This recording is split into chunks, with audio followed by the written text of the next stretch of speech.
Hi, today I will recap a 2016 action thriller, Mechanic Resurrection. Spoiler warning is ahead. Grab some popcorn, get comfortable, and enjoy. After faking his death during his last adventures, former hitman Arthur is living a peaceful life in Rio de Janeiro under a fake identity. One afternoon, while he's enjoying his time at a nice restaurant, Arthur is approached by Renee, who has proof of who he really is. She represents a powerful man that wants to hire Arthur to kill 3 enemies and make it look like an accident. If he turns the offer down, her boss will let criminals know Arthur's alive. Arthur pretends he needs to make a call and takes out his phone, but actually he uses it to take a picture of Renee. She immediately takes out her gun and Arthur responds by pushing the table against her, turning down the offer. All the henchmen Renee brought attack Arthur, and he fights them all using his self-defense skills and any object he could find in the restaurant, including the grill itself. Then Arthur jumps on the roof of a passing sky tram to get away, but Renee and her men board the same tram and try to shoot Arthur from inside. Renee also tries to climb up to him, so Arthur decides to jump on the back of a hang glider to escape successfully. If you're enjoying this video so far and you're receiving value, smash that like button to help my channel reach a larger audience. Now let's get back to the movie. In the evening, Arthur makes it back to the boat he lives in and finds some suspicious men checking it out. Using a remote control, he activates the bombs he installed in case of emergencies and makes the boat explode, killing those guys. Afterward, he goes to an old container where he's hidden all his tools and burns his old passport to replace it with a new identity. Sometime later, Arthur moves to Thailand, where his old friend May gives him back his old hut. Under the hut floor, Arthur has hidden more weapons and tools, so he immediately begins working on researching Renee. He discovers she works for Crane, a dangerous criminal he's very familiar with. The next day, a woman named Gina comes to May's place to ask for some first aid supplies.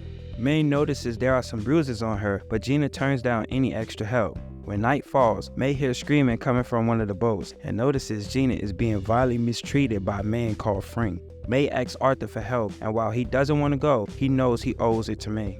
When he makes it to the boat, Arthur tries to ask for Gina nicely, but Frank attacks him. Arthur immediately defends himself, and when Frank falls, he accidentally hits his head and dies. When Gina sees the body, she passes out, and May approaches the boat too to bring her to the shore. Meanwhile, Arthur looks around and finds a gun, Gina's passport, and a phone with his own picture. Then Arthur sets the boat on fire. When Arthur returns to the hut, he wakes Gina up and demands to know if she works for Crane while pointing a gun at her. Gina tries to disarm him, but Arthur easily overpowers her and makes her talk. Crane did send Gina, but she doesn't actually work for him. Crane is blackmailing her into doing this. She was supposed to play an innocent victim to get Arthur's attention, and Frank got a little too much into his role. The plan was to get close to Arthur and then call Crane, but Arthur forbids her from doing so. He'll decide when these guys get to come. The next day, Arthur discovers Gina used to be a part of a humanitarian group that offered assistance in Cambodia. Arthur asks Gina what Crane has on her, and Gina explains she ran a shelter for victims of human trafficking. A few weeks ago, a staff member disappeared, and 2 days later her body was left at her door. Crane sent a henchman that would kill the kids if Gina didn't accept to do this mission for him. Later, Arthur notices a boat nearby with men looking at the shore. They probably were sent by Crane, so Arthur walks around hand in hand with Gina to make them think her mission is going well. May notices this and puts them together through some old Thai traditions at the party she's throwing, and Arthur and Gina end up having lots of fun together. In the evening, Gina apologized to Arthur for getting him into this mess. Arthur explains he understands because he was an orphan too. He was sold to a gangster that trained child soldiers, and Crane was there too. While Arthur escaped, Crane didn't, and Arthur thinks they blame Crane for it, and now he wants revenge. Then Gina and Arthur kiss and spend the night together. Afterward, Arthur promises Gina he's been arranging everything for her to escape without endangering the kids. He won't make the kills Crane wants him to. He'll only kill Crane himself. Arthur also gives Gina his father's watch, the only memory he has of the man. The next morning, a group of policemen arrives at the beach, but Gina recognizes one of them as Crane's men.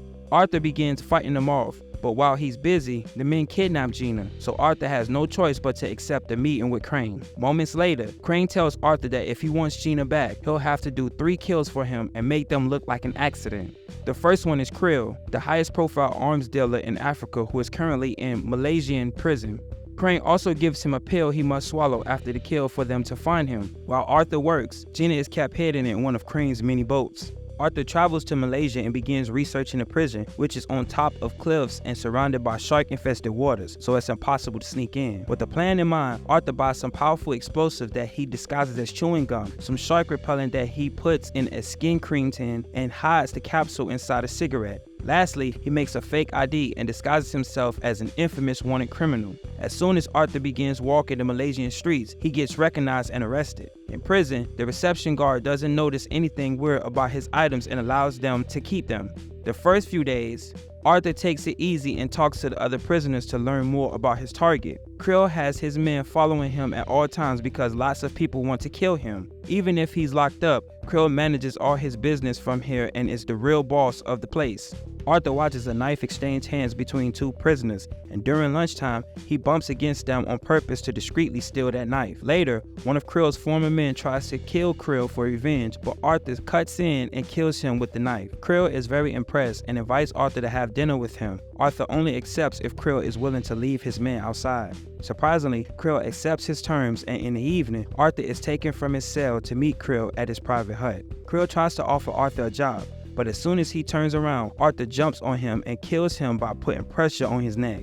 Then he mixes the snake venom 𝐄𝐎 used for his rituals with his actual drink to make it look like 𝐄𝐎 ended things for himself. The guards outside are getting suspicious, but Arthur puts the body in a praying position so the guards think the silence is for the sake of his religion. Afterward, Arthur puts the explosive gum on the prison wall to make a hole. Then he swallows the pill, covers himself with shark repellent, and jumps into the water before the cops can catch him. Crane's men are waiting for him in a fishing boat, and Arthur gets to escape safely. Crane makes a video call to prove Gina is fine and gives Arthur his second target, Adrian Cook, a human trafficker that lives in Australia. Some days later, Arthur is investigating his target. He learns that Cook's penthouse suite is impenetrable, but he also learns that he has a cantilever pool that overhangs above the streets. Arthur hires a helicopter to study the building from afar, then he pretends to be interested in one of the apartments near Cook's. While the realtor shows him around, Arthur calls her phone to distract her, and he takes pictures of the apartment keys so he can make a duplicate. Lastly, he uses dangerous chemicals to create a small but potent explosive that can shatter glass and make it look like it broke from pressure. A few days later, Arthur disguises himself as a technician to enter the building without being noticed. Then he uses the duplicate key to get inside the apartment. Using advanced equipment, Arthur leaves through the window and climbs up the building until he reaches the pool, where he makes a small hole to insert his special explosive.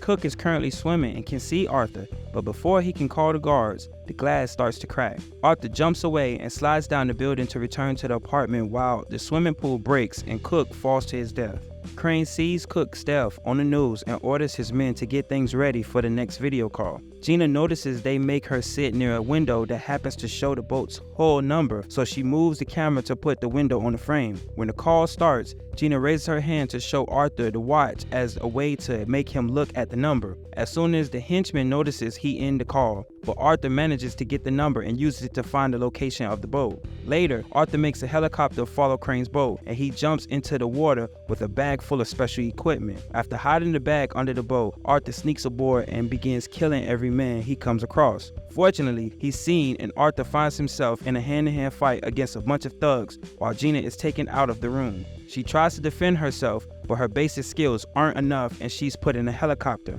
Arthur jumps on one of the guards and takes his grenade to knock out the thugs that are after him, using the guy as a shield at the same time. Sadly, more men arrive and tase him to capture him. Moments later, Gina and Arthur are taken to another boat, where Crane confesses he knew Arthur would try this because he can't help himself, but he still has to do the third kill. After Crane leaves, Arthur beats up the guards instead of letting them take him away properly. Then he jumps into the water where he retrieves his equipment, which includes an oxygen tank and a small engine that allows him to escape safely. A few days later, Arthur is in Bulgaria, where he gets the details of the last kill, Max Adams, an American arms dealer. Arthur begins doing his research and realizes that Adams has a max security fortress where he keeps submarines with intercontinental ballistic missiles. He also realizes that these kills are Crane's attempt at getting rid of all his competition in armed dealing, which makes him have second thoughts. Sometime later, Arthur shoots at one of Adams' guards from afar, then he sneaks onto the roof of a hospital to hide in an emergency helicopter. The pilot flies to Adams' fortress to check on the fallen soldier, and while everyone is distracted, Arthur gets to enter the building. Inside, he installs a jammer to ruin the security cameras, then begins taking down any guard he sees. Soon, the building is put under alert and the henchmen escort Adams to his panic room. Arthur delays them by making the elevator malfunction. By the time Adam makes it to his room, Arthur is already there waiting for him. However, Arthur doesn't shoot. Instead, he offers Adams to work together to bring down Crane. Arthur's plan begins with Adams faking his own death. Sometime later, Adams is checking his submarines, and when he walks on a bridge, a bomb explodes. Arthur is ready underwater and shares an oxygen tank with Adams to get him away to a beach. Crane sees the explosion on TV, where the news announces Adams was buried in the water under a bunch of debris. At that moment, Arthur calls him to inform him of the third kill, but Crane won't believe him until he sees the body. Arthur promises the body can be found underwater, so after hanging up, Crane sends his men to find Adams' body and kill Arthur. Meanwhile, Arthur returns to the submarine pen and prepares a bunch of traps in advance. When Crane's henchmen arrive, one by one they fall into the traps and die, and those who don't are killed by Arthur from the shadows. Crane realizes Arthur is coming for him next and puts Gina outside as bait. Arthur travels underwater and reaches the boat to immediately begin killing every guard on site. Crane sees him on the security footage and orders his men to bring Gina back inside right before Arthur destroys the cameras. Gina tries to fight the guard that grabbed her and ends up with a wound on her stomach. Then the guard pushes her into the jacuzzi for Crane to grab her next. While Arthur continues to fight the guards, Crane takes Gina inside and activates an explosive hidden in the boat. Then he leaves to try to escape in his rescue boat. Just a second later, Arthur finds Gina and learns about the bomb, so Arthur puts Gina in an emergency release pod and sends her away. Afterward, Arthur goes after Crane, killing the last few guards before a hand-to-hand fight ensues. Crane puts his hand on an anchor chain and uses it to capture Arthur by his leg, but Arthur takes advantage of its length and uses it to tie Crane to the boat. Crane laughs because Arthur took too long and he'll die too, but Arthur doesn't look too worried and he runs inside right before the bomb explodes. Gina watches the boat blow into pieces and catch on fire and cries for Arthur's death. At least, the explosion gave away their position and she's rescued by the Coast Guard. Adams also watches from the shore and thinks there's something weird about the boat pieces that are being brought from the sea. He also notices a security camera nearby. Some weeks later, Gina is back in Cambodia with the kids, and she writes to May to thank her for her donation of a water filter. One afternoon, while she's busy teaching, she's shocked to discover Arthur is alive and has come to see her. Meanwhile, Adams researches Crane's boat and learns this model has something called a diving bell, which contains trapped air to allow divers to breathe underwater. With a theory in mind, Adams checks the security footage and confirms Arthur escaped by hiding in the diving bell. Impressed by this plan, Adams deletes the footage to protect Arthur's future. What do you think about this movie? Let us know in the comments below. Before you go, smack that subscribe button, and I'll see you in the next video.